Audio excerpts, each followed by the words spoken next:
शेतकरी मित्रांनो नमस्कार. आपण आज जे गव्हाचं आपलं वेस्ट निघतं म्हणजे गव्हाचं काड ज्याला म्हणतो आपण, ते आपण आज जमिनीमध्ये काढतो आहोत. बघा तुम्ही, आपला गहू होता आणि ह्या गव्हाच्या रानाचं जे काड आहे ते आपण रोटर मारून घेतलं अगोदर. आता हे जर असंच नांगरला आपण, हे पूर्णपणे माती आड होत नाही.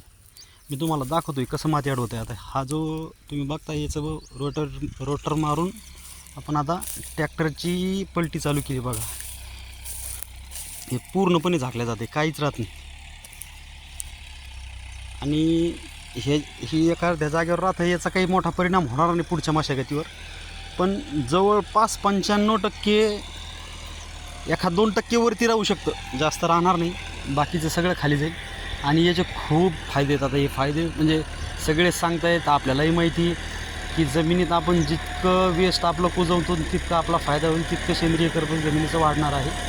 आणि ह्या दृष्टीने आपण व्यवस्थापन केलं आहे. बघा तुम्ही, व्यवस्थित सगळं माती अडवतो. ट्रॅक्टर आला आहे जवळ, मी तुम्हाला दाखवतो.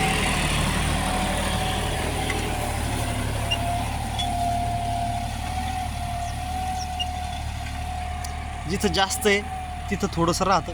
म्हणजे हार्वेस्टरने जर एखादा ढिगल जास्त सोडलेला असेल, एखाद्या जागेवर उभं राहिलेलं असेल, तर नाही नसता जवळपास सगळं माती आड होते आणि याचा खूप मोठा फायदा होणार आहे. तर आपण पर्यावरणाचा विचार करता, आपल्या जमिनींचा विचार करता, गव्हाचं जे वेस्ट आहे आपलं, हे